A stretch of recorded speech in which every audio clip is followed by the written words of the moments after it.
Busy weekend for Michigan State. We get a defensive tackle out of the portal. Antonio Gates Jr. comes back. And then would you look at that? We get a commit at linebacker. Then the NFL draft. Then A.J. Hoggard, he enters the portal. And oh my goodness gracious, let's get to it all.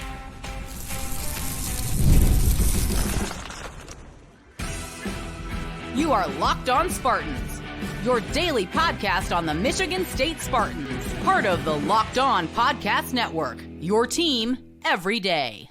Today's episode of Locked On Spartans is brought to you by Monopoly Go. I admit it, I have a competitive side, and it is a big fan of Monopoly Go, the mobile hit twist on the classic Monopoly. So join your friends and download Monopoly Go for free on the App Store or Google Play. Spartan friends, Spartan family, Locked On Spartans listeners, thank you all so much for tuning in to Locked On Spartans, your team in green and white 5 days a week. Please rate, review, subscribe, comment below, do whatever makes you happy. And if that includes reaching out at lockedonspartans@gmail.com, we'll go ahead and do that with any questions or comments. Hope you're all having a great end of the weekend right now, or start to the week. I had a fantastic weekend. Got to meet actually a few listeners, some at the NFL draft. I met one listener at Costco before the weekend started, and I'm so sorry I didn't get your names, but man, you guys helped make it a great weekend for me. So hope it was a great weekend for all of you out there too. Crazy packed show today, and I got to say, I thought this was going to be like a little recap show, and then we were going to get to an interview with Heath Baldwin. Now, if you don't know who Heath Baldwin is, track and field star at Michigan State, so much so, he has been on Team USA well within his sights. So we have that interview ready to go tomorrow. So be sure to tune into that. But it was just so busy of a weekend that let's get into it right now, because during the first round of the NFL draft, actually, the big football news happened in college with Brandon Lane, Stephen F. Austin defensive tackle transfer. He was visiting Michigan State during the week, and he said, hey, screw it. I ain't visiting anywhere else because I'm committing to Michigan State. That was some massive news on Thursday. 6'4", 300-pound defensive tackle. Last year for Stephen F. Austin, 44 tackles, 6.5 tackles for loss, and 1.5 sacks. And best of all, he comes here not with 1, but 2 years of eligibility remaining. Like I said, he visited Michigan State this week. Prior to, he visited Washington, and there was a lot of schools that were looking to get him on their schedule, on their campus right after Michigan State. You had Kentucky in the mix. Texas A&M wanted to see him up close. West Virginia, plenty of Power 5 teams wanted him on campus to try to schmooze him and win him over. MSU didn't even let that happen. You got the commit right there on the spot. Big win for Jonathan Smith out of the portal yet again for this new staff. So what makes him special? Why are we so fired up about Brandon Lane? And sure, first and foremost, it's a guy with 4 limbs, a heartbeat, and someone that has played defensive tackle prior to, with college experience, albeit at the FCS level, but still, because guys, with Barrow and Harmon leaving, not only were you losing starters on the defensive line, but depth was getting pretty skinny. We're starting to lose a lot of guys here. We'll get into that in a little bit. But more than just a guy that could play defensive tackle, this guy's pretty good at it. This guy is solid at it. You heard me say the stats, 44 tackles, 6.5 tackles for loss last year. But he's a little versatile on the line. Even at 6'4", 300 pounds, he plays the 3 technique, the 5 technique, or in layman's terms, he can line up outside of the guard. He can line up heads up with the tackle. So he's all over the interior on that defensive line. And he's got a good motor.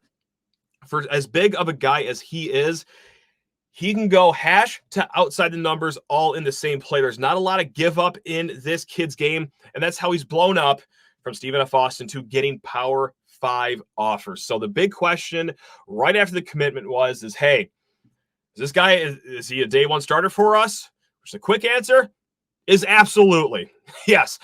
Guys, like I said, we are starting to be a little skinny on depth at defensive tackle with the departures of Harmon and Barrow. So right now, the projected starters would be Daquan Dowse. That's the transfer we got out of Georgia Tech. And then Brandon Lane. Right behind, some names you may already know, Maverick Hansen, who I imagine Maverick Hansen could be competing for starting roles here. But let's just call all 3 of those guys rotational starters for, just to make this simple. Alex Van Sumeren, also on that depth chart. But let's remember, guys, yes, he did come in here top 400 recruit, 4-star. He came in here with a lot of buzz because that was a really big win for Mel Tucker and that staff. He's also had 2 major leg injuries, so I don't know how quick of a go it's going to be for Alex Van Sumeren. And then right after that, guys, we're talking Ben Nelson, which he had some snaps at the end of last year. But this is a former walk-on offensive lineman that has converted into defensive tackle. And that's not to say that Ben Nelson isn't a good player or anything. But that we were like at 3 scholarship defensive tackles before Brandon Lane just committed. So it's a big one. And what this does, it really shallows up how deep of a dive it is from the skill level of Simeon Barrow and Derrick Harmon to whoever they just got, because Brandon Lane's a solid player, guys. Now, he's not as good as Derrick Harmon or Simeon Barrow, I would presume. But Brandon Lane's a guy that's already getting some early, like, NFL draft chatter. And what I mean by that is, like, day 3 guy. You know, someone that's going to hear their name in the 4th, 5th, 6th, or 7th round, or maybe a priority undrafted free agent. That's kind of almost where Derrick Harmon is starting his year next year. Like a round 4-ish guy is where I have read him being at. So I think there's a gap still. But, man, it softens the blow big time. So everything considered, this is as good as it could get for Jonathan Smith. And I just got to hammer this point home. A lot of other teams wanted their eyes on Brandon Lane and have him on the campus. But, yeah, Michigan State quick with that one. So there you have it. Brandon Lane, welcome to East Lansing. Also, too, Eddie Kelly. Sorry, I had this down in my notes. Eddie Kelly, he's another 5 technique guy, the guy that could play right over the tackle on the defensive line from Georgia Tech that they are trying to win as well. So they are not done with defensive line transfer portal battles. So that is the last update there. Speaking of transfer portal updates, we got this one early in the weekend. Antonio Gates Jr., he dips into the transfer portal, and he is already out of the transfer portal back in East Lansing. Now, of course, this is a name that you know because Antonio Gates Jr., of course, but it was also another big recruiting win for the last staff. Former 4-star receiver, only had a handful of catches last year. I believe it was 6 catches, included a touchdown, though, against Richmond. But we said when he entered the portal, this is not one of those things where Jonathan Smith is taking a look around the room and, okay, seeing who is not a member of a Power 5 roster. Like, okay, this isn't one of those things where we need to trim the fat and get him out of here so we can bring other kids in. Like, no, Antonio Gates Jr. is still a young, raw, talented player. But ahead of him on the receiver depth chart, Montorie Foster, Jerron Glover, and then Nick Marsh showed in that spring showcase that he is going to be getting some playing time early on. So he said, shoot, yes, he's talented. Yes, he's young. Yes, he can blossom into a really solid receiver one day, but he probably sees the depth issues in front of him, and, well, so long. But, hey, he's back. He's going to stick it out. That's only a good thing for Michigan State. Now, I do wonder how often he will be getting on the field, because here's the other thing. This doesn't mean that Michigan State is going to be done getting another receiver out of the portal, or at least trying to get another receiver out of the portal. They still could use a slot receiver right now, guys, because Antonio Gates Jr. not a slot receiver at 6'3", bigger bodied. You want someone with speed, and they have had someone on campus very recently, Javarius Johnson, transferred from Auburn to try to win his playing time. So we're going to see how that unfolds. So yeah, Michigan State not all done in the receiver transfer portal pool. Now, Javarius Johnson, he is down between Michigan State, obviously, Arizona, University of Central Florida, and Texas A&M. So let's say Javarius Johnson, he doesn't pick Michigan State. Right now, as it stands for slot receiver, as we saw in the spring showcase, you have Isaiah Johnson, who, what a surprise that was to see him. I know he came as kind of like a solid recruit last year, but to blow up into a starting role, that'd be a nice rise for him. And then Alante Brown, very experienced guy, started his career at Nebraska, played sparingly last year, but that would be the other slot receiver we would be looking at. So there you have it. That's some transfer portal news. We're going to get to some recruiting news here in a hot second, but first need to talk your ears off about Monopoly Go. That's right. We got to pause here and talk about Monopoly Go. And I know what you're saying. Flag on the play. You've already talked about that, but there's just so much good stuff in this game. In Monopoly Go, you can team up with your friends for timed tournaments where you work together to build up each other's boards. The more you win together, the more awesome prizes you unlock. And there's so much to get, like unique stickers that you could trade with your friends to complete albums items for big prizes. Cool new playing pieces to travel the board with. Hilarious emojis for taunting friends when you smash their buildings or heist their vaults. That's right. You could be your friend's friend or you could be your friend's enemy in this game. Mix it up on Monopoly Go. Plus, Monopoly Go feels the new, exciting every day with constantly changing tournaments and challenges. A ton, including their own unique mini games like Digging for Treasure or Robot Pachinko Game. There's also new timed events that help you win big, like massive multipliers for everything you win or rent frenzies. There is no shortage of fun over there at Monopoly Go. There's always something fun to discover. So head to Monopoly Go, get off the bench, and go download it for free right now on Google Play or the App Store. Game on with Monopoly Go. All right, so on Saturday, we kind of teased this last week that Charles White, 3-star linebacker out of Orchard Lake St. Mary's, so somewhat of a hometown kid, not too far away from East Lansing. He was going to pick between our Spartans, Purdue, Boston College, or Kansas, and you already know where this is going. He went green.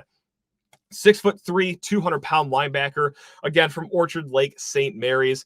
Number 9 overall recruit in the state and the number 45 ranked outside linebacker per Rivals. So that's what we're looking at here.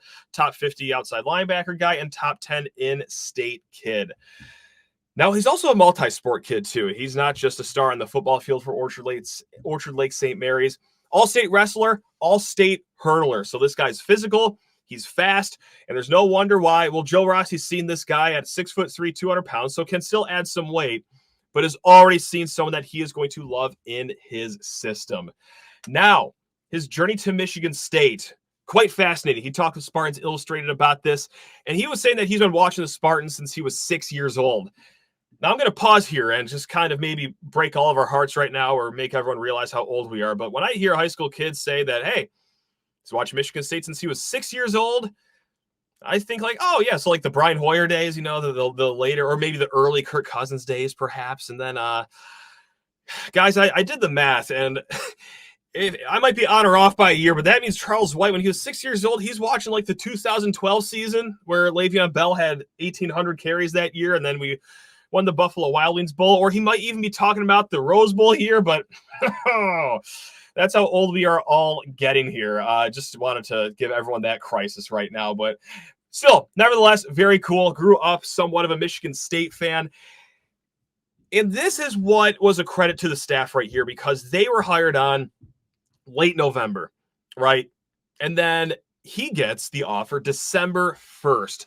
So a very early offer for Jonathan Smith and, of course, for Charles White. So he said, quote, I went up there during spring practices. I've been up there a couple times. And in the middle of practice, I pulled my phone out and texted my head coach, Jermaine Gonzalez, and I told him that I want to go here. I told him straight up, I'm not going anywhere else. So it was a quick relationship made by Jonathan Smith and the staff. And guys, we've talked about it on here many a time, but we love the Jonathan Smith hire. I have great hopes for Jonathan Smith, but the one big question mark was, how is it going to work recruiting around here in the Midwest? And albeit it wasn't a winning battle against Ohio State or Michigan or Notre Dame or anyone like that, but still inroads were made for an in-state kid that quickly, relationships being laid down here, and it's already paid off for Michigan State's second commit of the 2025 class. Now, I got to say, I was digging into his highlight tape of his junior year, and within like 3 or 4 plays, I kind of realized like this looks a lot like Joe Rossi's defense here. Like 2 linebackers often. He's bringing the linebackers up to the line quite a bit here, and he actually remarked on that in the Spartans Illustrated piece that there is familiarity with the defense that he plays at St. Mary's and what Joe Rossi wants to run in college. Of course, you can expect the high school defense to be a watered-down version of the college defense, but still, there is a familiar feel with the defense there. And I'll say this one more time. 6'3", 200 pounds. Kid's a track athlete. He's a wrestler. He's on the quicker side of a linebacker, right? So I know that sometimes with 3-star linebackers, you think, okay, this is cool. They could tackle, they could hit, yada, yada, but they might be a little on the slower side. I don't think this is going to be the case here with Charles White. Maybe what is keeping him from a 4-star is that build, maybe refining some of the other things that linebackers could use, like, form tackling, for example. But right now, I don't think speed is going to be the issue here. So again, second commit for the 2025 class, Leo Hannon, quarterback out of California. He is, of course, the other one.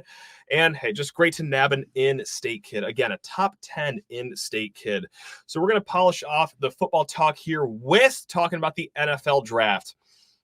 And Nick Samac, 7th round, 228 overall to the Baltimore Ravens. And if you haven't seen it on social media yet, the Ravens, I know, tweeted this, their phone call with Nick Samac. Like, try to watch that and not get a little teary-eyed. Like, that is a kid realizing his dream, especially at the end of the draft when it was probably a very realistic shot that he wasn't going to get drafted. But nevertheless, Baltimore, they're taking a shot on him. And that's a good landing spot for Nick Samac, too. There's not a lot of interior linemen. They did not draft an interior offensive lineman until Nick Samac, so it's not like he's already going into a battle with another rookie. But in that video, they show John Harbaugh talk with Nick Samac being, hey, you want to snap the ball for Lamar Jackson? And right now, I think he would be the backup center, but you guys know football. There are injuries all over the place, and Nick Samac is a guy that could play either of the guard positions as well as center. So nice little landing spot for Nick Samac. You can expect maybe for him to stick early on in the NFL. I know it's a little fringe with those 7th round picks, but just looking at the roster, looks like things are setting up nicely for him. So unfortunately, that was the only guy drafted, and unfortunately, the streak that we've had forever, we were one of the, 4 schools with player drafted in every single NFL draft that ended 2021 because someone told Shakur Brown he should run the 40-yard dash, which was a mistake. He would have been drafted, except he ran the 40-yard dash, and he ran like a 4.6, and that was kind of it for him. So hopefully that agent or whoever gave him that advice is out of the industry for sake of other kids. But nevertheless, hey, it's time to start another streak here. So that makes it, let's see, 2022, 23, 23 straight years. That's right. We're back on the wagon here. So only guy drafted, but there's some other guys that are going to get their shot. Trey Mosley, he signed with the Cincinnati Bengals very quickly after the draft. And speaking of Bengals, Rocky Lombardi is also going to get a minicamp invite with the Bengals too. So former friend of the program, Rocky Lombardi, he's going to have a shot in Cincy. Jacoby Windman signed on with the Steelers as an undrafted free agent. And these are the 3 minicamp invites that we got so far at the time of recording, middle of the day on Sunday. JD Duplain, Giants minicamp invite. Harold Joyner, he got a Colts minicamp invite. And then Aaron Brule, Saints minicamp invite. So there you have it for the Spartans. We're going to keep an eye on all the other ones like Jalen Sami, Chester Kimbrough. There's a handful of other names out there, but that is where we are right now. Now there is another notable name, or actually 2 names that I just do want to run by super quick here because, well, it's very relevant to Michigan State's staff right now. Talise Fuaga, which I hope I nailed at least 80% of that name right there.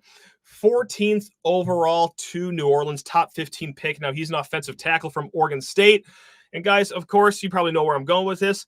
Jim Maholchek, offensive line coach for Oregon State, obviously helped mold him into a top 15 pick. So that's just an example of what the staff can do. Of course, it's way more nuanced than that, but that is a nice feather in Jim Maholchek's cap right there. Tyler Nubin, safety out of Minnesota. He also goes in the 2nd round to the Giants. So you could point to Joe Rossi and say, hey, that's a nice little win there for the defensive coordinator for Michigan State now. So there's our draft recap. I know it's not too heavy, but yeah, kind of a quiet weekend for our Spartans, but a nice little few wins for guys already on the staff. Folks, we will be back here in a hot second. We're going to switch it up, talk some basketball, but first need to talk your ears off about FanDuel Sportsbook, the number one sportsbook in America, especially with NBA playoffs in full swing, NHL playoffs. You got Major League Baseball season, and if you're like me, every single weekend you are wagering on PGA Tour. It's playoff time, just like I said, at the NBA and NHL, and baseball is in full swing over at FanDuel, and it's time to place your bets on every single game. Right now, new customers can get $150 in bonus bets guaranteed. That is $150 win or lose, guys. Bet on everything from slap shots to home runs to slam dunks, all in an app that is safe, secure, and super easy to use. One of my favorite bets to place for these NBA playoffs is not just first basket, but method of first basket. That's right. Got Austin Reeves first basket of the Lakers game at 28-1 last night, and Yeah, who's to say if that hit or not? But hey, it makes the start of these games all the more exciting with some great odds. So what are you waiting for? Visit FanDuel.com/lockedon and make your first bet an automatic win. It's FanDuel, America's #1 sportsbook. Also, guys, Game Time, the greatest ticketing app out there. Now, why? Why do I love it so much? Because it's simple. Guys, I am not good with technology whatsoever. I don't want to jump through a bunch of hoops to get tickets. I don't want to find out the fees at the very end of the process. And luckily, Game Time has it all figured out. When you hop on their app, you're going to find an actual picture of the actual seats you will be sitting in. Then it's 2 taps to buy it. You could also very easily see the all-in price as you're buying tickets. You're not going to get surprised with fees at the end, like all these other ticketing apps. And then bang. After just 2 taps, they are sent straight to your phone. You're not going to be outside the stadium or the concert hall or the theater wondering, oh my God, when are these things going to be emailed to me? I have no service. What's going on?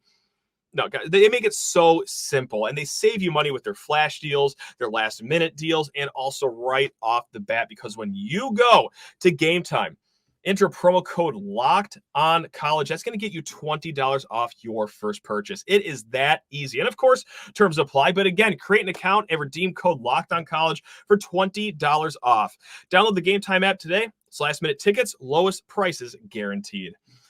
All right, over to the basketball court here, and it finally happened. And I don't mean that with malice, but A.J. Hoggard entering the transfer portal was inevitable since he had those quotes after the Road Michigan win when he said, "This is my last time being able to try to beat these guys at their place." So everyone knew that A.J. Hoggard was okay. Maybe not everyone. Most people knew A.J. Hoggard was going to be gone by season's end.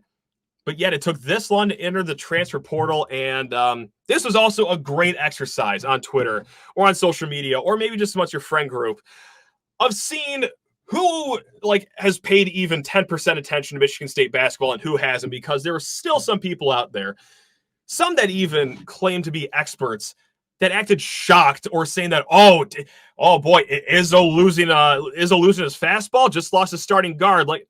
If you saw any of that, that's a really good indicator that you should probably just stop taking that person serious, because this was the most inevitable thing to happen in East Lansing basketball. It's even more inevitable than MSU playing with a round orange ball next year. This was written on the wall for quite some time. Anyway, enough of that ranting and raving here. He is out. And this is probably best for literally everyone involved, I think. We're talking us, Michigan State fans. I'm sure we're ready for the next chapter. I think the roster as a whole is just ready for a new breath of fresh air. The Jeremy Fears era is about to begin, but also let's talk about the player too. A.J. Hoggard, this is probably going to benefit him too. I think that after 4 years here, it was just time for everyone to just move on and find a nice little year upcoming here, whether it's a fresh start for Michigan State or whether it's a nice end to his college career for A.J. Hoggard. We're wishing him, obviously, the best. At least I am. I know because this is kind of going to where the next portion of the conversation is that, boy, howdy, I don't even know who would be a close second place, but that ends the Michigan State career of maybe the most polarizing player I have ever witnessed with my eyes, especially amongst the fan base here, guys.